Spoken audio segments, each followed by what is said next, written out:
이 서울에 조금 인기 있는 지역 새 아파트는 비싸기 때문에 그럼 서울에 좀 인기 없는 지역 구축을 사면 어떻겠느냐? 그거보다는 경기도나 인천에 새 아파트 사시는 게 조금 더 유리하다. 예, 그렇게 좀 제안을 드려보고 싶습니다.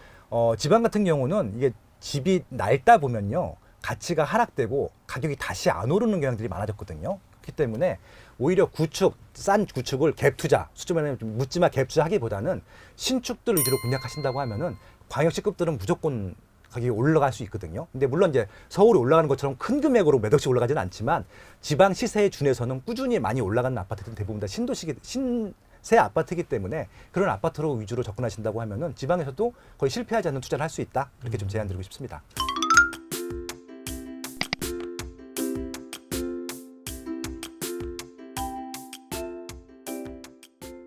좀 굳이 내가 집을 아까 이제 말씀하신 사야 되는 상황이 이제 아까 말씀하신 몇 가지 있는데 그랬을 때 집을 산다면 여전히 아파트 뭐 요즘엔 뭐 계속 얘기하는 뭐 새 아파트 무조건 신축 뭐 구축이 아니다 신축에 사야 된다 뭐 이러는데 좀 어떻습니까 좀?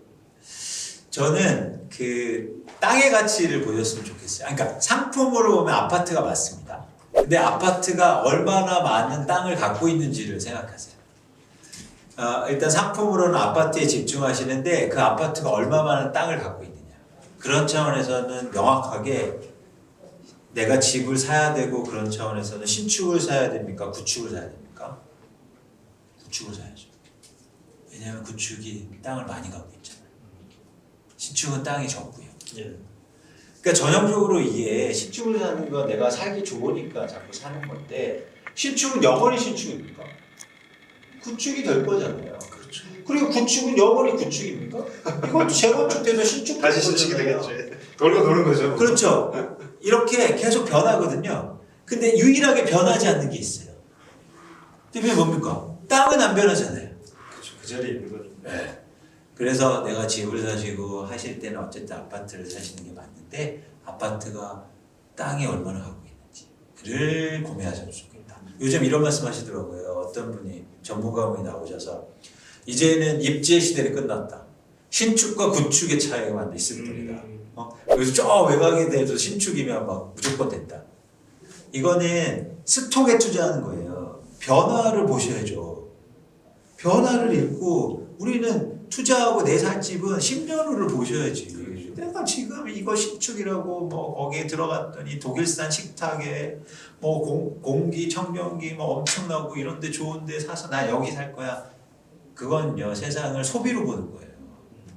전 세상을 여러분 투자로 보셨으면 좋겠다. 그래서 길게 보시고 그런 차원에서는 집을 보시고 부동산을 보실 때 땅의 가치가 중요합니다. 그럼 단독주택 같은 것도 괜찮을까요? 아니 제가 상품을 얘기했잖아요. 상품을 얘기했잖아요. 네. 상품을 얘기했잖아요.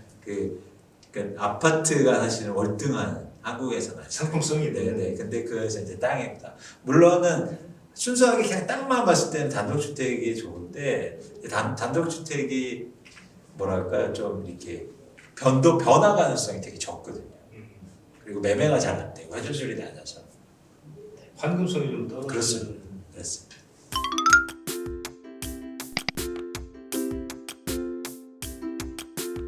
주택 시장에서의 가장 중요한 테마는 네 가지라고 저희들이 이제 말씀을 드렸죠. 자, 첫 번째가 뭐냐면 신축입니다. 이게 이제 최고라고 그랬죠, 그죠? 그래서 지난번 시간 강의를 한 번 더 참고하시면 좋을 것 같고요. 네, 이제 두 번째가 역세권입니다. 그죠? 왜 그러냐 하면 임대 놓기 좋은 집에 대한 수요는 여전히 넘치기 때문이죠. 세 번째가 뭐였냐면 소형이었습니다. 그렇죠. 공급이 과거에 또 적었을 뿐만 아니라 이 또 앞으로 1인 가구나 2인 가구 숫자가 계속 늘기 때문에 소형 주택에 대한 수요는 저는 앞으로도 계속 되지 않겠나 이런 생각들을 좀 하고요. 이제 마지막 네 번째가 뭐냐면 잠재적인 미래의 교통망이 이제 네 번째가 될 것 같습니다. 그러니까 왜냐하면 일단 지금 현재 주택이 요 네 가지 요건에서 제일 중요한 순서대로 꼽았습니다. 그래서 판단을 해보셔야죠. 여기에 들어가는가 근데 아니다라면 갈아타는 게 나은 선택이 되겠죠. 그리고 순서는 항상 이 네 가지 순서입니다. 네, 첫 번째 신축, 역세권. 예, 그렇습니다. 신축, 역세권. 왜 역세권이 또 중요하냐면 맞벌이가 너무나 많이 늘어났기 때문이에요. 그래서 최근 그 하나경제연구소에서 나온 재밌는 통계를 봤는데 그 출퇴근 시간에 혼잡도가 말도 못하는 역들이 있잖아요. 삼성역, 강남역, 생각만 해도 신도림역, 신도림, 예, 유명하죠. 사당역, 예. 을지로 입구역 같은 이런 우리나라를 대표하는 뭐 초혼잡역에 이동하시는 분들의 성별 비율을 봤더니 지난 10년간 여성 비율이 10%포인트 올랐어요. 그 출퇴근 시간에 거기를 갔다. 아예 완전히 통조림통 안에 있는 꽁치꼴이 돼서 내리는데 그 시간에 누가 직장 안 다니면 거길 그 시간에 왜 있어요? 그죠? 그렇죠. 결국 맞벌이가 굉장히 늘었다는 뜻이거든요.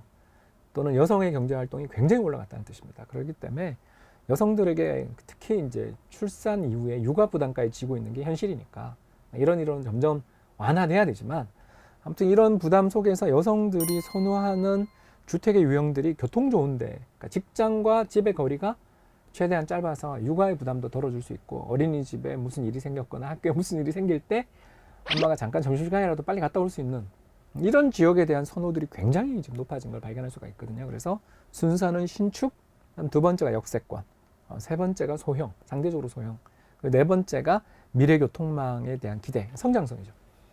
이렇게 이제 네 가지를 놓고 보았을 때 그 순서대로 그래서 제일 우선순위인 신축은 너무 비싸니까 일단 신축이 도저히 안 되겠다면 2, 3, 4번이 가능한 데들 영혼까지 끌어서 그렇게 집이면 다 좋다. 그러면 이 과정에서 또 합리적인 평가, 아까 주택 가격을 끌어올리는 네 가지 요인들을 배제한 채 그냥 서울의 집이면 돼, 뭐 예를 들어서 과천의 집이면 돼, 성남의 집이면 돼라는 식으로 먼저 결정을 하고 집을 고르는 일이 되면 그 나중에 문제가 생기는 일을 우리가 하도 많이 봤기 때문에 이런 말씀을 좀 괜히 드렸다 말씀드리겠습니다.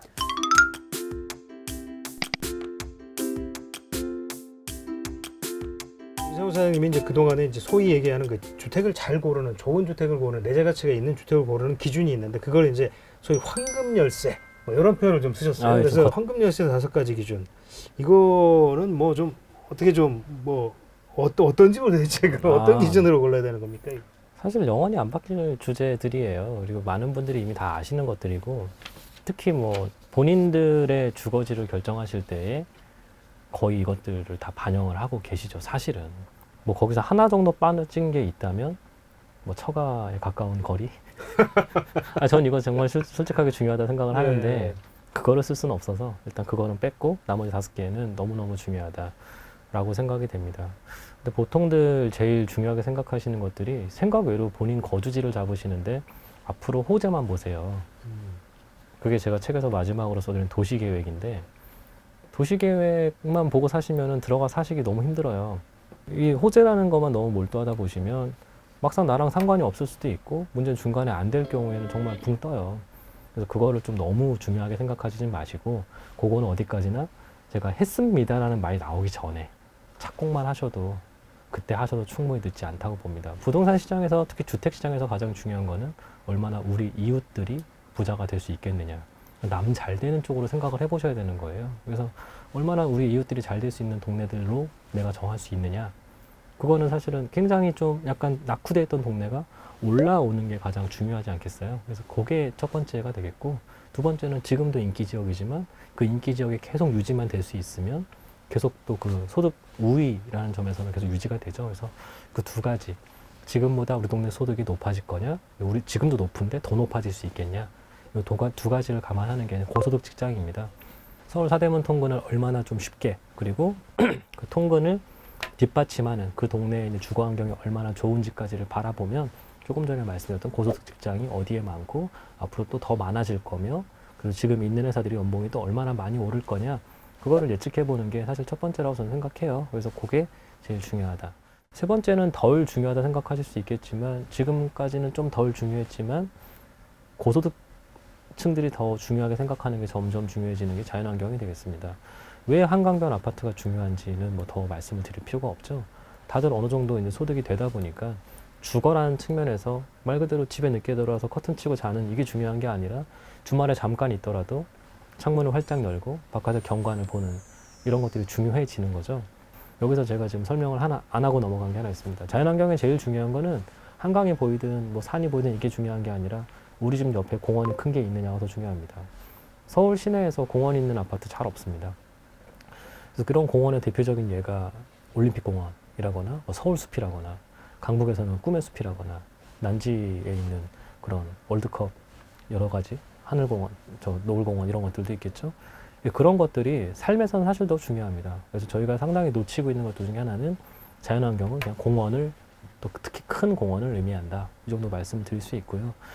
어머니들은 사실 그냥 아시는 것들인데 교육 환경은 뭐 말도 못하는 거죠. 그래서 제가 지금 가장 마지막에 말씀드렸지만 이 모든 걸 다 차치하고서도 교육 환경만 좋아도 그 주거지로서의 가치는 굉장히 올라갑니다. 이런 대표적인 지역이 바로 중계동이 되겠습니다. 중계동 교통 안 좋거든요. 상당히 서울 시내에서도 먼데도 가격이 높은 이유가 딱 하나, 이 교육 환경이 상당히 좋기 때문입니다. 제가 말씀드리는 거는 다 갖추면 너무 비싸니까 한 2개 정도, 내가 제일 중요한 2개 정도만 맞추는데 사셔서 행여나 여기서 1-2개가 더 붙을 수 있는 집을 사시는 게 제일 베스트라고 생각을 하고요. 못 붙어도 한 2개 정도만 돼도 서울에서 2개만 갖춘 집을 찾으셔도 그렇게 썩 나쁜 집들은 아닙니다.